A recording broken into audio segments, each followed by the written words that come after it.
తండ్రి అయిన దేవుని నుండి ప్రభువైన యేసుక్రీస్తు నుండి కృపా సమాధానములు మీకు కలుగునుగాక.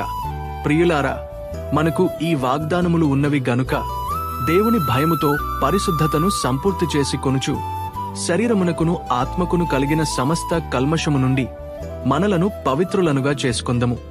ఈరోజు దేవుడు తన పరిశుద్ధ గ్రంథములో నుండి మనకు అనుగ్రహించిన నేటి దేవుని వాగ్దానము యిర్మీయా 31వ అధ్యాయం 3వ వచనం.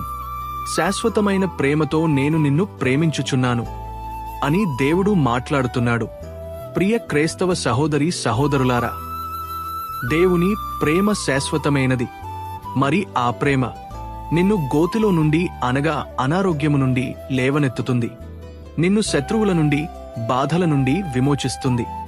నిన్ను ఏర్పరచుకుంటుంది. నీ శాపాన్ని ఆశీర్వాదకరంగా మారుస్తుంది. పాపములో చచ్చిన నిన్ను బ్రతికిస్తుంది.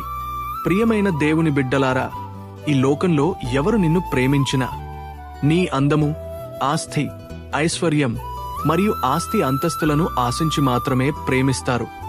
అవన్నీ నీకు దూరమైతే వారి ప్రేమలు కూడా మారిపోయి నిన్ను విడిచిపెట్టవచ్చేమో కాని దేవుని ప్రేమ మాత్రం నిన్ను విడిచిపెట్టదు, ఎన్నటికీ మారదు.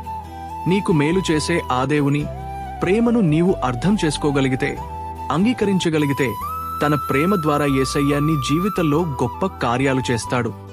ఇట్టి వాగ్దానాన్ని దేవుడు మనకు అనుగ్రహించిన విధానాన్ని బట్టి దేవునికే మహిమ చెల్లిస్తూ ఇది మొదలుకొని దేవుని కృపాహస్తము మీకు, మీ కుటుంబ సభ్యులకు, సకల పరిశుద్ధులకు సదాకాలము తోడయుండి నడిపించి ఆయన ప్రేమ, కాపుదల, నిత్య సన్నిధి ఆయన రాకడ పర్యాంతము కాచి కాపాడునుగాక.